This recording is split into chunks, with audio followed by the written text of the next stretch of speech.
તો 13,000 કરોડની બેનામી સંપત્તિ મામલે મહરૂ બનેલા મહેશ શાહને લઈને પોલીસ હવે એક સ્થળેથી બીજા સ્થળે ફરી રહી છે। જો કે મહેશ શાહને સરકારી જમાઈ જેવી વીઆઈપી ટ્રીટમેન્ટ મળી રહી હોય તેવા વધુ એક દ્રશ્યો સામે આવ્યા છે। મહેશ શાહ પોતાની પુત્રીના ઘરે પોલીસની વર્દીમાં જોવા મળ્યો હતો। ખુદ સેટેલાઇટ પોલીસે તેને આ રીતે તૈયાર કરીને પોલીસ વાનમાં જોધપુર ખાતેના મંગલજ્યોત ફ્લેટમાં પહોંચી હતી। सामान्य रीते कोई केसनो आरोपी होय के आवकवेरा विभागनी जप्टे चढ़ेला कोई नाना वेपारी पर तंत्र आकरा नीति नियमो लगावे छे।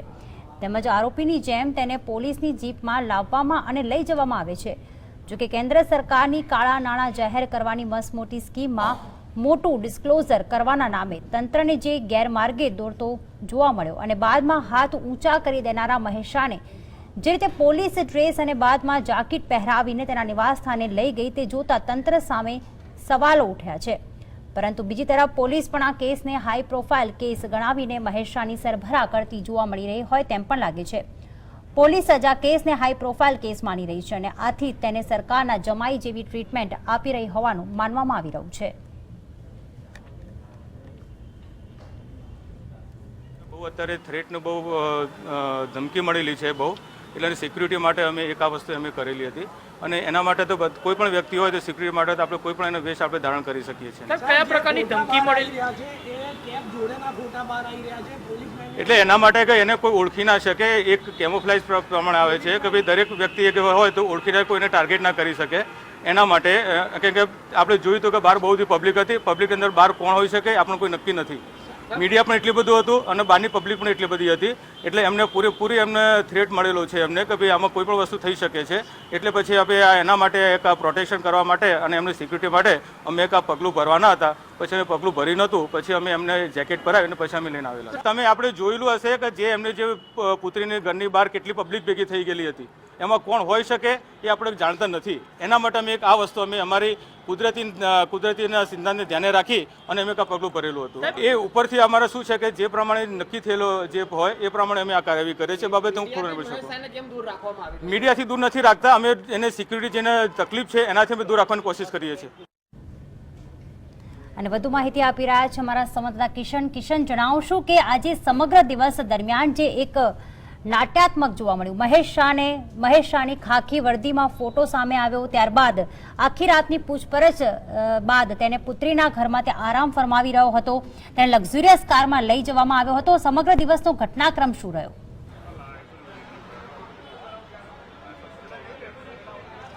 જી પ્રીતિ, આપણને સૌથી પહેલા તો એક વાત જણાવી દઉં કે મહેશ શાહને જે પોતાનો પહેલો હપ્તો છે તે 30 તારીખે ભરવાનો હતો। 28 તારીખે શા માટે તેને 2 નંબરનું ફોર્મ આઈટી વિભાગ દ્વારા ભરવાની જાહેરાત કરવામાં આવી અને આઈટી વિભાગે એવું કીધું કે જે તમારી આ ફાઇલ છે તેને અમે રિજેક્ટ કરીએ છીએ। તો શા માટે આઈટી વિભાગે મહેશ શાહને 2 દિવસનો સમય ના આપ્યો? જો કે મહેશ શાહને પોતાનો હપ્તો ભરવાના 2 દિવસનો હજુ પણ સમય બાકી હતો। તે પહેલા જ તેની પાસે 2 નંબરનું ફોર્મ ભરાવી અને તેને અનડિસ્ક્લોઝર કર્યું ત્યારે આઈટી વિભાગ પર ચોક્કસ સવાલો ઉભા થાય છે કે તમે જે સમય આપેલો છે તે સમય કરતા 2 દિવસ પહેલા તમે હપ્તાનું માંગણી કરવા પહેલા જ તમે એની પાસે ફોર્મ ભરાવી લો છો। ત્યારે ઘણી બધી વાત એવી પણ સામે આવી રહી છે કે જ્યારે સમય પૂરો નથી થયો તે પહેલા આઈટી વિભાગ આવી રીતે કરીને આજે સમગ્ર ઘટનાક્રમને નાટ્યાત્મક રીતે સામે લાવી રહ્યો છે। ત્યારે ગઈકાલ રાતે સરખેજ પોલીસે તેની અટકાયત કરી અને ત્યારબાદ આઈટી વિભાગને સોંપ્યો। મોડી રાત સુધી મીડિયામાં દેખાવો કરવા માટે આઈટી વિભાગે તેની પૂછપરછ કરી અને સવારે આઈટી વિભાગના અધિકારીઓ આવીને એવું જણાવી રહ્યા છે કે હાલ તે આરામ કરી રહ્યો છે અને આરામ બાદ અન્ય પૂછપરછ કરવામાં આવશે। જો કે આરામ બાદ કોઈ પૂછપરછ કરવામાં ના આવી અને ત્યારબાદ તે લક્ઝરિયસ કારમાં પોતાની પુત્રીના ઘરે ગયો અને પોતાની પુત્રીના ઘર બાદ હાલ જે જોધપુર ખાતે જે મંગલજ્યોત ટાવર આવેલું છે ત્યાં પોતે આરામ ફરમાવી રહ્યો છે અને પોલીસ તેની નજરકેદ કરી રહી છે। અને જે સ્થાનિક પોલીસ છે તેના દ્વારા પણ જે કરવામાં આવ્યું છે, જે છાવરવાનો પ્રયત્ન કરવામાં આવ્યો છે।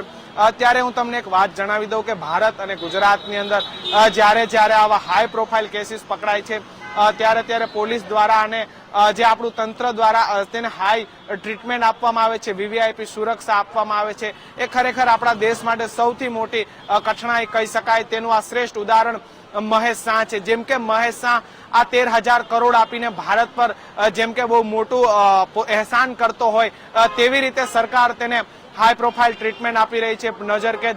અને જ્યારે જે ખાખી વર્દી છે, જે દેશનું સન્માન છે, જે દેશનો એક સૈનિક છે, જે દેશની સુરક્ષા કરે છે, તેની નિશાની છે, જ્યારે આવા 13,000 કરોડનો જે મોટો આરોપી છે તેને જ્યારે આપણી પોલીસ એમ કહે છે કે તેને સુરક્ષા માટે આ વર્દી પહેરાવવામાં આવી છે, ત્યારે ખાખી વર્દીનું પણ અપમાન થયું છે. ઇન્કમટેક્સ વિભાગ પણ તેને 2 દિવસ પહેલા આવી રીતે નોટિસ આપીને ઇન્કમટેક્સ વિભાગ પણ તેને છાવરવાનો પ્રયત્ન કરી રહ્યો છે.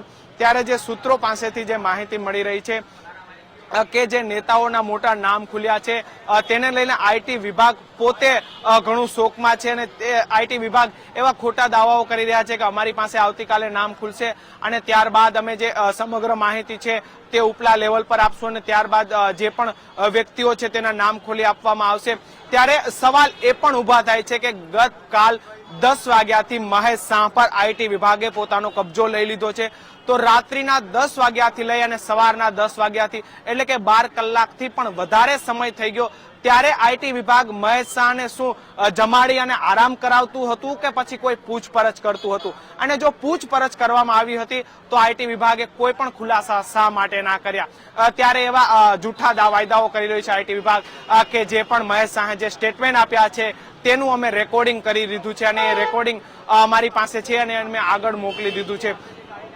ત્યારે આ રેકોર્ડિંગ પરથી જે રેકોર્ડિંગ કર્યું છે તેની પણ એવા પણ વાત આવી રહી છે કે આ તમામ જે રેકોર્ડિંગ છે તેને દિલ્હી મોકલવામાં આવ્યું છે અને જે નેતાઓ છે, જે અધિકારીઓ છે, જે કંપનીના નામ છે તેની પર આઈટી વિભાગે ગતકાલ મોડી રાત્રે તપાસ હાથ ધરી હતી અને આગળની કાર્યવાહી માટેના પેપર જમા કરી લીધા છે. ત્યારે જોવું એ રહ્યું કે ફરીથી ઇન્કમટેક્સ વિભાગ છે ગઈકાલે 11:30 વાગ્યાના અરસામાં મહેશ શાહને જે અમદાવાદ ઇન્કમટેક્સ ખાતેની જે ઓફિસ આવેલી છે ત્યાં બોલાવશે અને ત્યાં તેની પૂછપરછ કરશે અને કોડ કાળા મોહરાઓ હતા, કોને આ પૂરો આખો પ્લાન ઘડી કાઢ્યો હતો અને કઈ રીતે તમામ આ 13,000 કરોડનો વહીવટ બહાર પાડવાનો હતો તેની તમામ વિગતો લેશે અને એ પણ તમામ દિશામાં તપાસ કરવામાં આવશે કે અન્ય કોણ લોકો છે જેને મહેશ શાહને પોતાનો મોહરો બનાવી અને પોતાનું સ્ટેપ પાછળ લઈને મહેશ શાહને હાલ આઈટી અને પોલીસના સકંજામાં મૂકી દીધો છે.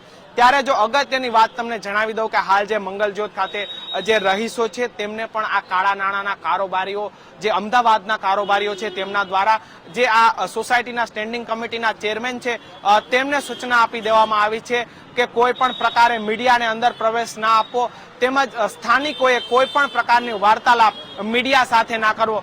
ત્યારે એ જે વાત છે તેને આપણે કહી શકાય કે જે આ કાળા કારોબારીઓ છે તે મોટી હસ્તીઓ છે, ગુંડાગર્દીના લોકો છે અને પહોંચેલા હસ્તીઓ છે, જેને કારણે 100 જેટલા પરિવારો છે તે બહાર પણ નથી નીકળી રહ્યા પોતાના કામ સિવાય અને મીડિયા સાથે કોઈ પણ પ્રકારનો વાર્તાલાપ નથી કરી રહ્યા. જી, સાથે સંપર્કમાં રહીશું ને વધુ માહિતી મેળવીશું. હાલ તમામ માહિતી બદલ આભાર. તો હાલમાં મહેશ શાહ પોતાના નિવાસ સ્થાને આરામ ફરમાવી રહ્યો છે, પરંતુ ચુસ્ત પોલીસ બંદોબસ્ત ગેટની બહાર, એપાર્ટમેન્ટની બહાર ગોઠવવામાં આવ્યો છે અને કોઈ પણ જે રહેવાસીઓ છે તેની આસપાસના કે અથવા દુકાનદારો છે તે મીડિયા સાથે કોઈ પણ પ્રકારની વાતચીત ન કરે તે પોલીસ દ્વારા તેમને કહેવામાં આવ્યું છે. અને દર્શક મિત્રો, અન્ય પણ કેટલાક સમાચાર પર નજર કરીશું, પણ હાલ સમય છે એક બ્રેક લેવાનો.